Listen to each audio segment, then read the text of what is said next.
ჩვენ უკვე რამდენიმე თვეა ვასრულებთ დაპირებას ერთი ამომრჩეველი ერთი ხმა და 15 ივნის საქართველოს პირველად ექნება ფოტოსურათებიანი საარჩევნო სია.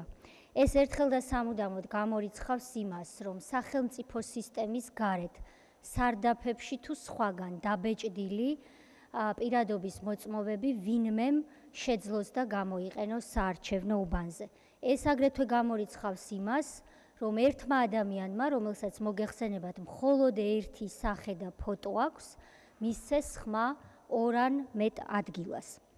ჩვენ ფოტოსურათიანი სიის შედგენის მიზნით განვახორციელეთ პროექტი 1 მარტიდან, რომელსაც ხელმძღვანელობდა სერვისების განვითარების სააგენტო და დავასრულეთ ეს პროექტი დღეს. ეს პროექტი გულისხმობდა იმას, რომ ჩვენ სამოქალაქო რეესტრის ელექტრონულ ბაზებში არსებული ფოტოსურათები და ჩანაწერები ერთმანეთთან შეგვედარებინა, მოგვეძიებია ფოტოსურათები იქ, სადაც ფოტოსურათები არ იყო მიბმული შესაბამის ჩანაწერთან და 2 ეტაპად ჩვენ განვახორციელეთ შემდეგი სამუშაოები.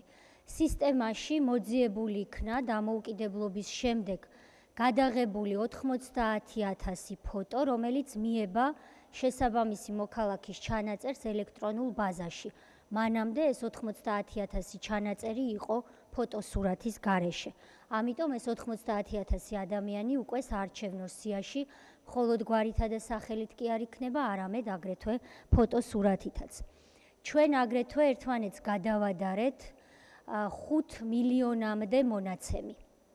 რამდენიმე ასეულ 1000 მონაცემი რამდენიმეჯერ შედარდა, გადამოწმდა რამდენჯერმე სხვადასხვა პირის მიერ და ეს განახორციელეს ჩვენმა თანამშრომლებმა როგორც კვირის განმავლობაში, ასევე შაბათ-კვირის მომუშავე ჯგუფის მიერ.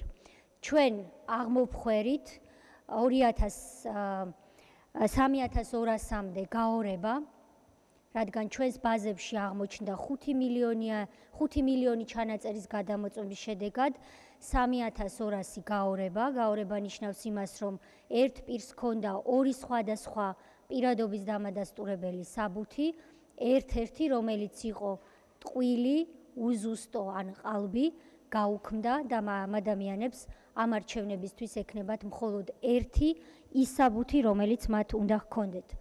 ამ 3200 ადამიანიდან მხოლოდ 1400-მა მოქალაქემ ისარგებლა ამნისტიით, რადგან გაყალბება მოგეხსენებათ არის სისხლის სამართლის წესით დასჯადი და პარლამენტს აქვს წლის ბოლომდე გამოცემული ამნისტიის აქტი, რომლითაც მე ყველა მოქალაქეს, რომელსაც როდისმე საკუთარი სააქტო ჩანაწერი, პასპორტი ან პირადობა გაუყალბებია, წლის ბოლომდე ისარგებლოს ამ ამნისტიით და ნუ გაწირავს საკუთარ თავს ციხისათვის.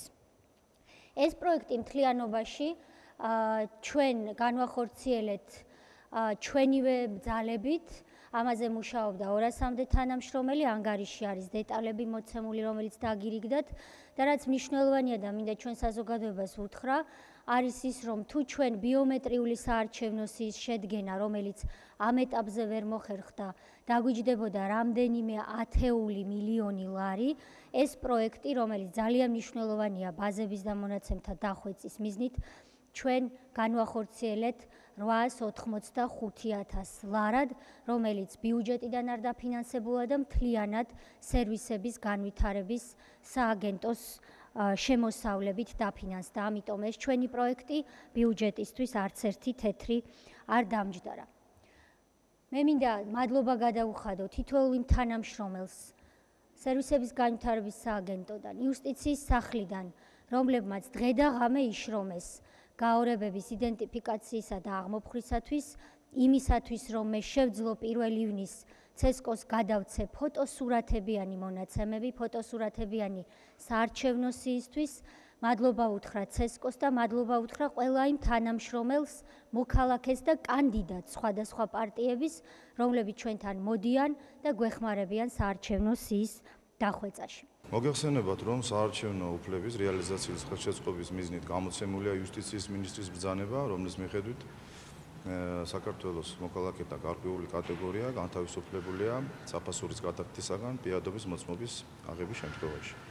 ამიტომ ეს მოქმედების ზალა ვრცელდება 2014 წლის 1 ივნისამდე და დარჩენილი არც თუ ისე დიდი დრო, ამიტომ მოუწოდეთ მოსახლეობას, ვინც კონკრეტულად ამ სეგმენტს წარმოადგენს, რომ მაქსიმალურად გამოიყენონ ეს დრო, მობრძანდნენ იუსტიციის სახლში და მიიღონ მათთვის გათვალისწინებული შეღავათი. და ვისაც ფოტო არ უვარდა იმასთან დაკავშირებითაც რო გითხრათ.